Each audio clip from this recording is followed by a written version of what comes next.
Picture this, a divorce courtroom so cold it feels like the air itself is judging you. A man signs his marriage away with a gold pen. His mistress sits behind him smiling like she just won a trophy. And the wife, the black woman they've been humiliating for months, looks quiet, defeated, almost invisible. But here's the hook. The moment the judge turns one page, that victory turns into a full-blown collapse. And the two people who thought, hey, we're untouchable, they're about to learn what consequences feel like. The courtroom inched along like every other divorce hearing papers, murmured legal language, the soft scrape of chairs until the vibe shifted. Jasmine Williams stood at the table, hands steady face composed, eyes locked forward. She didn't cry. She didn't plead, but inside her chest, heat simmered, because sitting 2 seats behind her husband was Jessica, the mistress, blonde hair perfectly styled, nails glossy, holding a paper fan like she was watching a matinee. When Robert, Jasmine's husband of 12 years, reached for the divorce papers, he hesitated for less than a heartbeat, then signed with that gold pen like he was signing a deal, not cutting a life in half. He glanced back at Jessica for approval, and Jessica rewarded him with a smug little smirk that said, "You finally chose the right woman." She leaned in just enough for the room to hear and whispered, finally free of this complicated situation, then louder because humiliation is her favorite language. Now Robert can have the kind of life he always deserved. With someone more suitable, Jasmine felt her jaw tighten, not because she didn't understand what was happening, but because she understood it too well. This wasn't just an affair, it was a campaign. A months-long demolition job designed to erase her, to make her feel like she never belonged in Robert's world in the first place. And if you've ever been underestimated, dismissed, treated like you're lucky to be in the room, then you already know what Jasmine was doing. Right then, she wasn't surrendering. She was letting them believe they'd won. Because the cleanest revenge isn't loud, it's précis. Jasmine was 34 when she realized her marriage had been a carefully built. She wasn't uneducated. She wasn't clueless. She had a business administration degree. She understood budgets, contracts, systems. But she had chosen partnership over ego. She sacrificed promotions to support Robert's startup dreams. She poured savings into his company when banks wouldn't. She hosted dinners with investors when he needed the right atmosphere. She believed they were building something together. What she didn't know until it was undeniable was that her sacrifice was also funding her replacement. Jessica was a secretary at Robert's company at first, then executive assistant, then suddenly she was everywhere. Business dinners, conferences, photos in places Jasmine loved, always posted with the same calculated message. This is my life now, and you can't stop me. The clues piled up like evidence on a desk. Late nights with rehearsed excuses, shirts smelling like sweet perfume, phone turned face down like a guilty conscience. But the final punch wasn't even private. It was public. At a company party, Jessica smiled like poison wrapped in silk and said, way too loudly, "Wow, Robert, your wife has such a natural tan. It must be genetic, right?" That line wasn't a joke. It was a signal one aimed at the kind of room where people pretend they don't understand what you mean, while quietly enjoying the cruelty. Jasmine looked at Robert, waiting for him to correct it, shut it down, defend her. He didn't. He stared at his plate. That's when Jasmine realized the betrayal started long before the bedroom. Robert had already decided she was a liability. Not to his heart, he'd stopped respecting that a long time ago, but to his image. After that night, the humiliation got sharper. Jessica corrected Jasmine in public, mocked her pronunciation, talked about wine travel and sophistication. Like Jasmine was a guest who wandered in from the wrong neighborhood. At barbecues, she'd lean close to other wives and whisper, just loud enough for Jasmine to hear, "Robert deserves someone who can move in these circles." Every comment was a tiny blade. And Robert? He didn't just allow it. He amplified it. When Jasmine confronted him, he snapped, "You're paranoid. Jessica is professional. Maybe you should learn from her instead of making up intrigues." When Jasmine pointed out the obvious, she basically said, "You lowered yourself by marrying me." Robert's face hardened. "You're jealous of her education, the way she behaves in society." That sentence was the real betrayal. Because Jasmine understood what he meant, he was ashamed. He didn't just want another woman. He wanted a different version of himself. And he thought Jasmine's existence interfered with that fantasy. Then the money started moving. And that's where their arrogance made its biggest mistake. One day, Jasmine went to the bank for routine statements, joint account. Nothing dramatic, and noticed odd transfers. When she asked questions, the manager got uncomfortable. Mrs. Williams, it might be best to discuss this with your husband present. Jasmine kept her voice calm. It's my account too, show me. And that's when the floor dropped out. Over the past 6 months, Robert had transferred over $200,000 to an account in Jessica's name. He'd opened a line of credit using the marital home as collateral without Jasmine's knowledge. And the bank manager, lowering his voice, added one more detail that turned Jasmine's stomach cold. Your husband was here last week with divorce papers asking how to transfer all assets into his name. He said you agreed to sign everything. Jasmine walked out of that bank with her heart pounding, but her mind clear. This wasn't just heartbreak. This was fraud. This was a man trying to erase her legally, financially, socially clean break. No mess, no consequences, while his mistress smiled in the background like she'd earned it. That night, Robert called with his usual fake conference story, and Jasmine did something he didn't expect. She stayed soft. How's the conference, honey? Productive, he said, cautious. Jasmine smiled to herself because Jessica had posted a champagne toast in Miami 2 hours earlier. I'm proud of you, Jasmine said gently. Silence on the other end, because he'd been prepared for confrontation, not calm. We need to talk when I get Bakeo, he muttered. I know, Jasmine replied. And I'm ready. Then she moved like someone building a case, not nursing a wound. She hired Dr. Patricia Leon, a legendary divorce attorney known for destroying husbands who hid assets.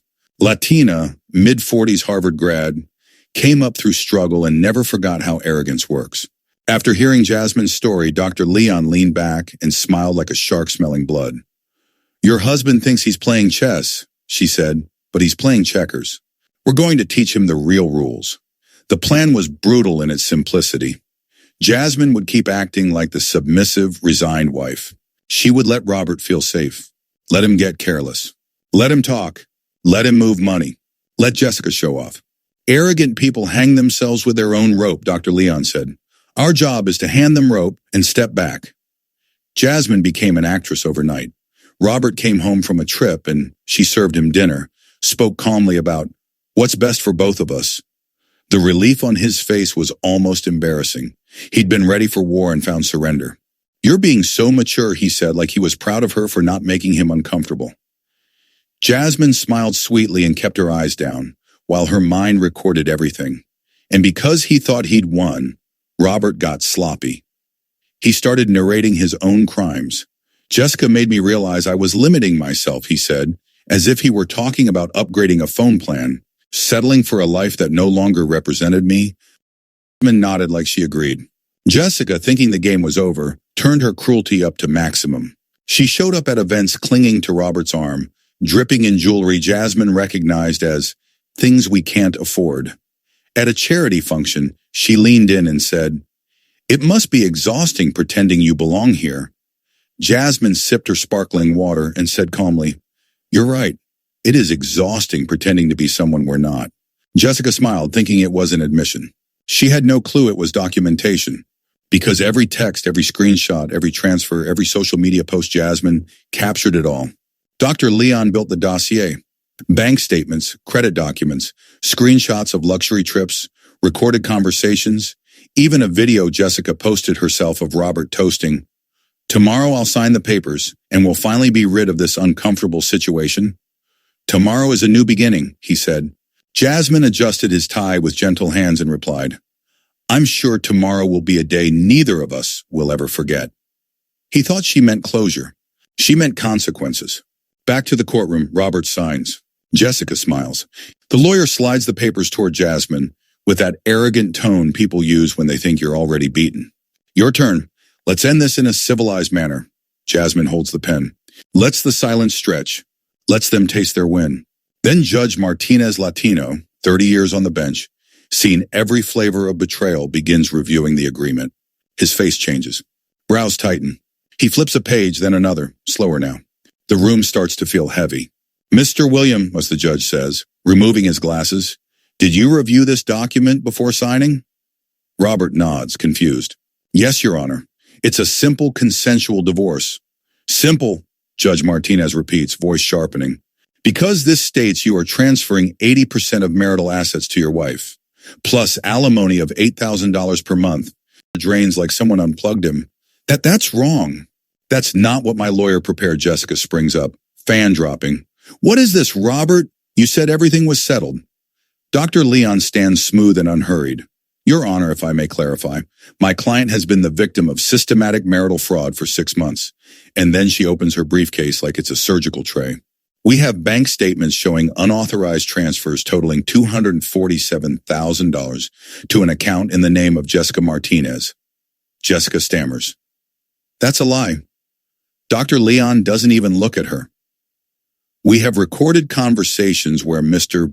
Willems discusses leaving my client destitute, hiding assets and financing his mistress. She hits play, Robert's own voice, fills the courtroom, saying the quiet parts out loud. Then printouts, Jessica's social media posts, flaunting luxury purchases, trip champagne toast, captions like finally living the life I deserve. The judge watches it all with a growing, controlled anger, the kind that comes from seeing the same entitlement wear a different suit every day. Robert tries to stand and object.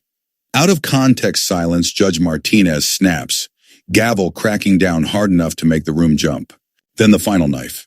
Evidence of the home used as collateral, travel receipts for a $75,000 Europe trip financed with marital funds, and the bank manager's notes about Robert trying to shift everything into his name. Jessica, panicking, turns on Robert in front of everyone.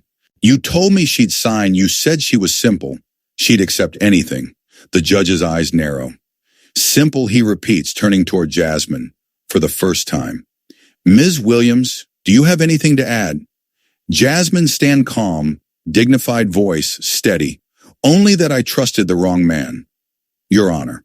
But I've learned education doesn't come from where you're born or who you marry. It comes from how you respond when someone tries to break you. Robert lunges for a last-minute plea. Jasmine, we can work this out privately. Judge Martinez cuts him off. 3 corporate clients, a waiting list for workshops on diversity, inclusion, and leadership under pressure. Dr. Leon calls with the final settlement, 70% of assets, the house, compensation, and structured support. Robert's business collapses under investigation and lawsuits. Jessica disappears as soon as there's no money to chase. Her old hashtags become memes about instant karma. And one day in an elevator, Robert sees Jasmine again, awkward, smaller, stripped of entitlement. I'm sorry, Nar, he says, testing if she'll hate him. Jasmine looks at him like he's a chapter she finished. You did me a favor, she replies calmly. You forced me to discover my strength, because the best revenge wasn't watching him fall. It was building a life he could never touch, one rooted in integrity, purpose, and a success that doesn't require stepping on anyone to feel tall. If this story hits you, drop your thoughts in the comments. Was the judge right to come down that hard? And if you want more stories where arrogance meets accountability, subscribe, because the next one will remind you. The most dangerous person to underestimate is someone who's been quiet, because they've been planning,